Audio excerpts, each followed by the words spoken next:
Okay, so my small talk in this quadrant is to talk about controls in the backdrop of refurbs, and rather than couch it in an academic way, I've specifically put it in the context of museums and heritage. And this is because it's the most challenging one to refurb controls into. And I broached the topic firstly by looking at the needs of refurbing controls in this segment. Secondly, the issues, and this is the point, I think you'll agree with me when I get to that point, that some of the issues you're not going to meet in offices or industry or outdoor. Then I'll look at some solutions. How do we solve these issues? I'll look at wired, I'll look at wireless, I'll look at mesh systems. And then I'll try to pull everything together with a testimonial. And for that I picked a rather interesting project, or ongoing project actually, at Westminster Abbey. So to look at the needs, I pick out 4 crucial ones. Firstly, my top right, the energy saving, using sensors, monitoring incoming daylight, harvesting that daylight, and movement detection, presence or absence detection being the most often used use cases. And doing this in a subtle way, finally orchestrating it, but there's not, if you're a visitor at a castle or something, you're not having your experience tarnished by lighting suddenly coming on, but it's gradually coming on. Even the visitor isn't aware of what's happening. So if you look at this as a continuum, these first 2 pictures, this is subtle use of sensors, and this is, on the contrary, if you want to create some sense of revelation, or you want lighting to not just be for guidance, but part of the show, as it were. I think millennials always wanting movement and nothing to be static. Imagine coming into a museum and cocooned in a little bit of light, and as you approach a statue, then the lighting comes up, and you have this sense of revelation. Here's an example from 2016 at an exhibition at the British Museum. As you approach these enormous 16-foot Egyptian statues, then the backlighting increased. So subtle, or on the contrary, creating some drama. And then ease of use and management of the systems. So as I'll come on to describe, often in heritage buildings you're adding to existing control systems. So you have different systems, but you want surely one user interface for control or commissioning if you're adding new parts, or the system undergoes a change of use. And by the way, you can extend this argument beyond just brightness control and lighting to audio-visual or other building services.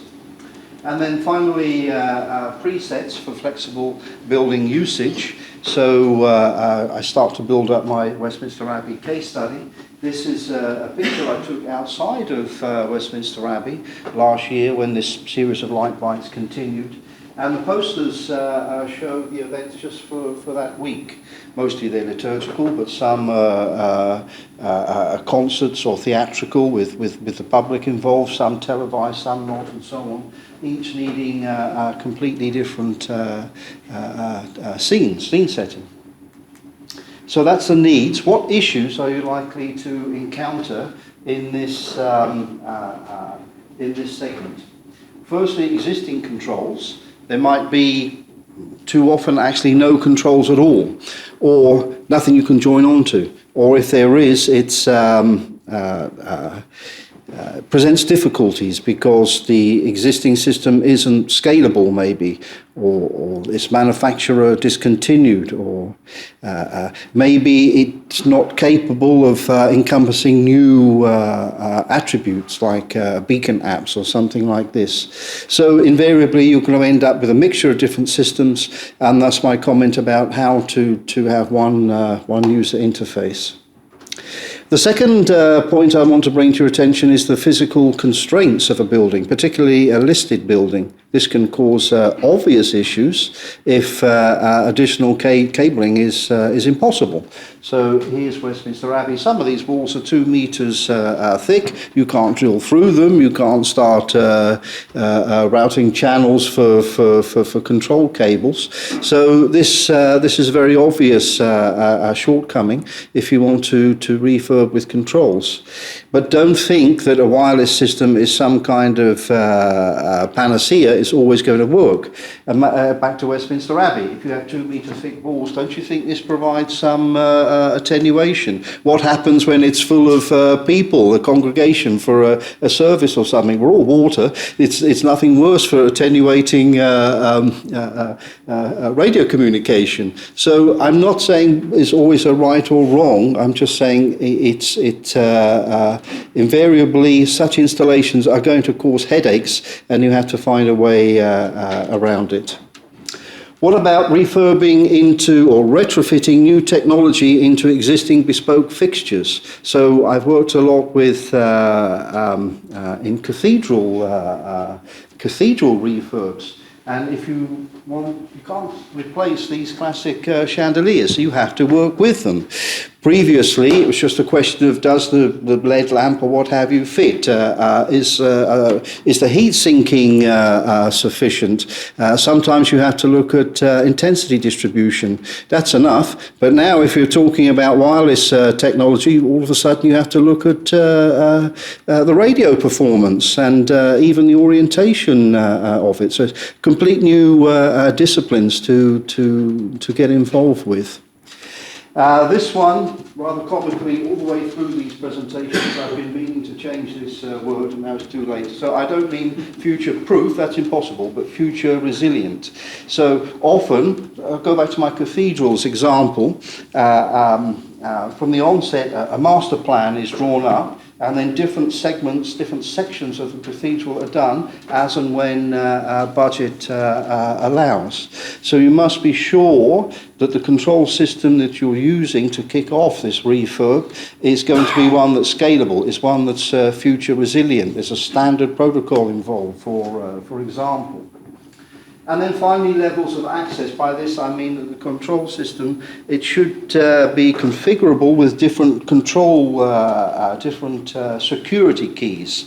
Like when you're switching on your phone, you have to put a 4-digit or 6-digit number in, so that different operators can have different sets of control on the lighting. So you don't want a casual user to upset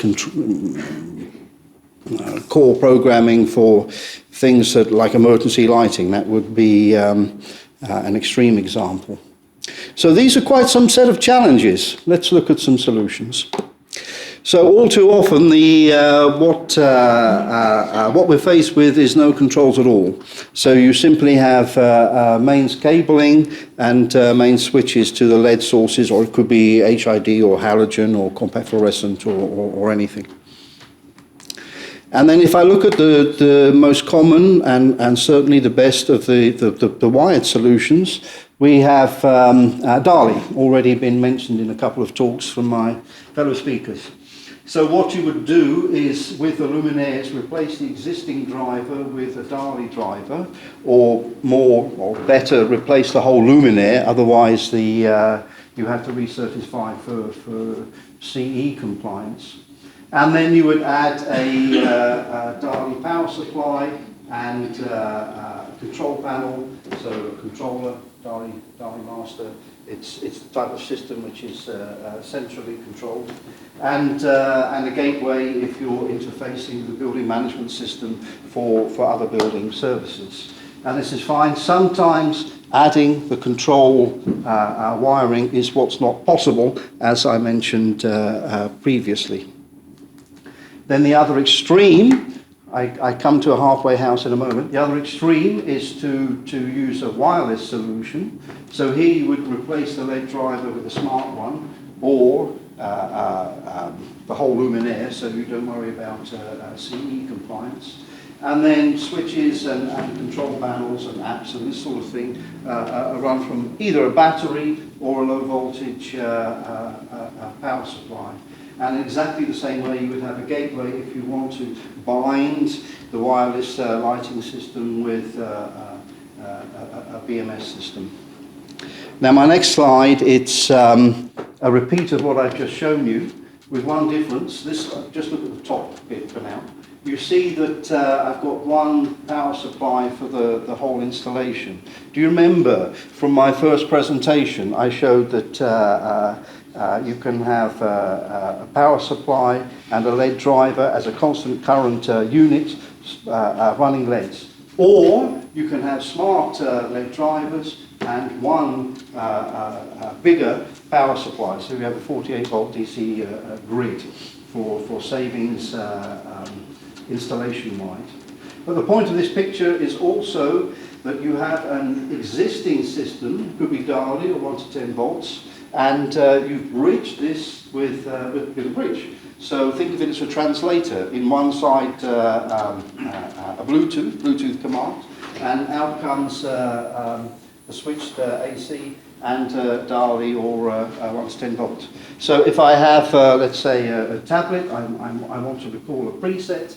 This would go to the bridge and it's converted to the diode command, and then direct with the smart drivers or an integrated light source. This picture, I don't know if it's visible to you, but it's an example of this. It's a Lutron system where the chandeliers were existing, and then new LED downlighters combined with one system in just this way. It's also one of my favourite pictures since I've been in the lighting industry. It's the parish church of St Peter in Hammersmith, and here you see the vicar. Can you imagine someone further removed from building services explaining to me how lighting controls works and how you can recall scenes for a carol service or what have you? It's not the theme of this talk, but as an aside, it's really fundamental that control systems are intuitive and are not seen as overtly complex and compelling as the arguments are. If it's too complicated to use, it won't be used. And then finally, before I get to my case study, the the concept of a mesh network is often critical for these type of heritage buildings. So if you look at Westminster Abbey, for example, the layout is absolutely labyrinthine. And that's the advantage that each node, each smart light point, the message, the Bluetooth command. Bluetooth is not the only wireless protocol that's meshable, by the way, but my example is Bluetooth. Hops from one to another. So it can quickly flood an area. And if there's a dirty great 2 metre thick wall here and 10 can't communicate with 8, well, it goes this way. It always finds another way. It's completely scalable because remember my arguments for the importance of scalability. It's a very small data packet moving at 1 megabyte per second. So it's unlikely there'll be any congestion issues. It's completely scalable. I've mentioned it's self-healing, complex layouts, and lack of a central controller. So this means that there's no one single potential point of failure. Notice the way I've illustrated it. It's all one installation, but I split it via the security codes into two networks. So to use my former example, let's say it's a gallery. The blue one, A, could be for the curator to make a perfect lighting on the pictures, but B is the emergency lighting. That's just for the facilities management people. It's simply looking at security keys when you're provisioning. I've mentioned the mesh network, and this is the best modus operandi in these type of applications, but you can't guarantee it will work. So I don't know if you can see these pictures, but these are from Westminster Abbey, and you'll see little nodes that were put around the Abbey to test if the mesh network would work. It was done by Spears and Major, so they had their the plan and knew where they wanted to put the smart light points. Let's test that it will actually work. So for 1 week they left these battery-operated repeater nodes around the Abbey, and every, I think, 10 seconds there's a message transmitted and received. They both transmitter and receiver mode. And then after a week you can take the data log and actually see, okay, here's one node, here's another. If 1,000 messages went that way, how many were received, and vice versa. What was the signal strength, how many hops, etc. And this way you know, pre-install, it's going to work. And if there's a weak spot somewhere, you can fix it. Okay, I need a repeater node here or another light point here. So I started with Westminster Abbey, and I'll now show a few slides on what happened there, or what is happening there. It's not completed. It's, like I said earlier, phase by phase. The lighting design for this, what I'm about to show you, the Triforium Gallery, was by DHA and the Luminaires Milestone Lighting. I just want to pick up on a few things. Firstly, I mentioned subtlety in terms of energy saving via sensors. So this bit of the Triforium Gallery, which is Queen's Diamond Jubilee Gallery, you'll see these in each bay there's a different sensor. I hope you can see the way it's working, that if someone approaches bay 13 here, then in the red circle is the sensor, the lighting comes on at 100%. But it's also, this sensor is talking to this one in bay 14 will go on at, let's say, 20%. So he's not in an uncomfortable cocoon of light, and so on. It's very finely orchestrated as you walk around the Queen's Diamond Jubilee Gallery. I've seen it, I've watched, I should watch it. People have no idea what's happening, but I do, I'm in lighting, I commissioned it. And as they're walking around, they don't, it's so subtle, they don't notice at all. And by the way, I say 100% when someone approaches bay 13, but it need not be. It's tempered by daylight. So you've got energy saving via harnessing incoming daylight and movement detection, and there's a kind of hierarchy of commands. If there's no one there, then the light is off, period. But if there is someone there, then the lighting is on, but the extent that it's on depends on daylight. And then in some bays, there's priceless exhibits, costumes over funeral effigies and this sort of thing. And they're irreplaceable. And you have to think of photo degradation. So the conservator says, you know, they cannot be more than 50 lux. So here's the lighting designer checking with the Peter Fordham checking with the measuring that to make certain that it's programmed that it never goes over 50 lux. Interestingly enough, now I move from the curator to the conservator. Do you see that there's hidden amongst the funeral effigies photocells? So it's measuring light incumbent upon it, but then, you know, I dip my toe into the field of big data. It's taking this measurement, multiplying it by the hours of exposure, and then you get the exposure time. So here you see the exposure time in lux hours, and this is critical. This is what causes the photodegradation. It's this energy that causes the photodegradation, the fading or the changing in hue or the cracking. And with this information, it gives a real insight to the conservator. Okay, enough, I have to take this exhibit away or lower the light level, etc. The more insights you get, the more you can professionally deal with conservation issues. Then here I mentioned from my very first slide the importance of integratability. So the way this works is if I send a command from energy harvesting switch or a tablet via bridges, it goes to 1 to 10 volt drivers to the KKDC linear strips, which are edge lighting the stained glass windows. Similarly, via the bridge to the fiber optic generators, which are used in the vitrines, and then direct to the smart lighting modules in the spots and for the sensors. And also it's powering a gateway. A gateway is another language converter, Bluetooth to Internet protocol. So if you have this conversion from Bluetooth to Internet protocol, it means that from anywhere in the world you can have browser access to what's happening on this site. This is pretty critical when you're commissioning, because at Westminster Abbey, I showed you there's all these events going on, so invariably I have to do it at night. Invariably I have to have someone, not always, they always wanted someone with me at the Abbey, and or my colleagues doing the commissioning, and then the deacon kept changing his mind. You know, it takes a long time, but with this, it means I can do the programming in our head office in San Jose if I want. It doesn't have to be on site. And this is good. Secondly, if you want to make changes, it can be done remotely if they want different scene sets, etc. Because you need a scissor lift to get to these light points. And some of the corridors, they're so thin, you have to go, if you've got claustrophobia, it's a nightmare. You can't go with your shoulders like this. The sweat was pouring off me.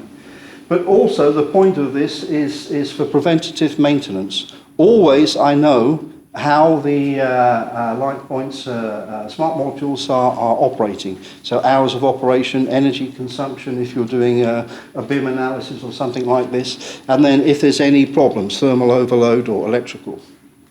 I can check the history, and if something does go wrong, so in this instance the gateway wasn't picking up time signals, then an email automatically goes to the facilities manager, so he knows in advance what's wrong. He has to go on site once and once only, and the right things are in his bag. So it streamlines the whole maintenance procedure.